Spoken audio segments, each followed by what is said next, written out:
অবশেষে বরবাদের প্রযোজক শাহরিন আক্তার সুমির মুখে হাসি ফুটেছে। গত 15 দিন নির্ঘুম ছিলেন তিনি। কেন নির্ঘুম ছিলেন চলেন বিস্তারিত আলোচনা করি আজকের এই ভিডিওতে। আপনাদের সাথে রয়েছে আমি ওয়াসিম। ভিউয়ার্স, বাংলা সিনেমার সর্বোচ্চ তারকা শাকিব খান তার সিনেমায় অভিনয় করেছেন। শাকিব খান যে কোনো সিনেমায় থাকা মানেই তো প্লাস পয়েন্ট, অথচ শাকিব খানের মতো বড় তারকা থাকা সত্ত্বেও শাহরিন আক্তার সুমি ম্যাডাম গত 15 দিন ছিলেন নির্ঘুম। প্রথমে তাকে তথ্য মন্ত্রণালয়ে দৌড়ঝাঁপ করতে হয়েছে। আজকে এই কাগজ, কালকে ওই কাগজ, এভাবে নানা কাগজ, এই ফাইল ওই ফাইল। ভাইরে ভাই, উনি একজন মহিলা মানুষ, মহিলা প্রযোজক, তারপরও তিনি তার দৃঢ় প্রত্যয় নিয়ে সাহসের সাথে যেভাবে তথ্য মন্ত্রণালয়ের পরিস্থিতিটা সামাল দিয়েছেন, এর জন্য অবশ্যই শাহরিন আক্তার সুমি আপুকে স্যালুট জানাচ্ছি। পাশাপাশি এই যে সেন্সর সার্টিফিকেশন বোর্ড, এখানে যখন বরবাদ জমা পড়লো, এর পরের কাহিনী তো আপনারা জানেন। পুরো সোশ্যাল মিডিয়ায় তুলকালাম কাণ্ড, চারিদিক থেকে নানা রকমের গুজব, বরবাদ আসবে কি আসবে না, কতটুকু কাটা পড়তেছে কি পড়তেছে না, নাকি বরবাদ আটকে দিল, নানা রকমের গুজবেও দমে যাননি তিনি। আজকে এখানে, কালকে ওখানে, নানা জায়গায় দৌড়ঝাঁপ করে ফাইনালি তিনি জয়ী হয়েছেন।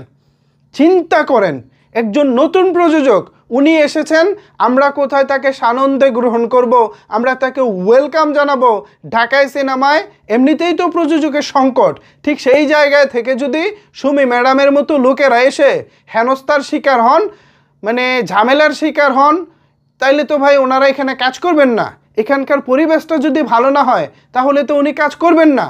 যদিও তিনি অলরেডি বলেছেন যে বছরে তিনি বড় বাজেটের 2টি এবং মোটামুটি মানের 2টি সিনেমা, মোট 4টি সিনেমা তিনি তার প্রযোজনা প্রতিষ্ঠান থেকে প্রতি বছর নির্মাণ করতে চান।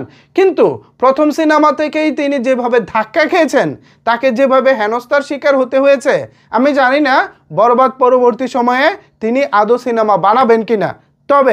তবে সাকিবিয়ানরা, আপনারা চাইলেই তার কনফিডেন্স, তার আত্মবিশ্বাস ফিরিয়ে আনতে পারেন। সেটা কিভাবে আপনাদের মনে প্রশ্ন আসতেই পারে। সেটা হচ্ছে বরবাদকে সর্বোচ্চ সাপোর্ট করে। আমরা যদি বরবাদ সিনেমাটিকে সর্বোচ্চ ব্যবসা সফল করতে পারি, দেন হচ্ছে তিনি তার কষ্টটা ভুলতে পারবেন। তিনি তো আমাদের জন্য সিনেমাটা বানিয়েছেন। দর্শকরা যদি তাকে সর্বোচ্চ ভালোবাসাটা দেয়, তখন তো তিনি পরবর্তীতে আরেকটি সিনেমা বানাতে নিশ্চয়ই দ্বিতীয়বার ভাববেন না। যদিও প্রথম সিনেমা করতে গিয়ে অনেক জায়গায় অনেক হিসেব নিকেশের ব্যাপার আছে, হয়তো নতুন হিসেবে অনেক কিছু বুঝতেছেন কিংবা বুঝেন নাই, নানা রকমের ব্যাপার হয়তো বা আছে। বাট আমরা শাকিব খানের যারা শুভাকাঙ্ক্ষী আছি, শাকিব খানের ভক্ত আছি, স্পেশালি যারা সাকিবিয়ান আছি, আমাদের জায়গা থেকে আমরা সর্বোচ্চ সাপোর্ট করে যাব শাহরিন আক্তার সুমি ম্যাডামকে। আমরা এমন একজন প্রযোজককে ধরে রাখতে চাই যিনি ভারতের মুম্বাইয়ে গিয়ে সিনেমা করার মতো সামর্থ্য রাখে। প্লিজ, তাকে আমরা হারাতে চাই না। শাহরিন আক্তার সুমি ম্যাডাম, আপনার কাছে অনুরোধ করব, এই মাঠটা হয়তো আপনার জন্য নতুন, এই মাঠে হয়তো বিচরণ করতে আপনার কষ্ট হচ্ছে, বাট মানিয়ে নিন, আপনার দ্বারাই বাংলা সিনেমা পৌঁছে যাবে বিশ্ব দরবারে। ভিউয়ার্স, এই বিষয়ে যদি আপনার কোনো কিছু বলার থাকে তাহলে অবশ্যই সেটি নিচের কমেন্টস বক্সে জানাতে পারেন। ধন্যবাদ সবাইকে এতক্ষণ আমার সাথে থাকার জন্য।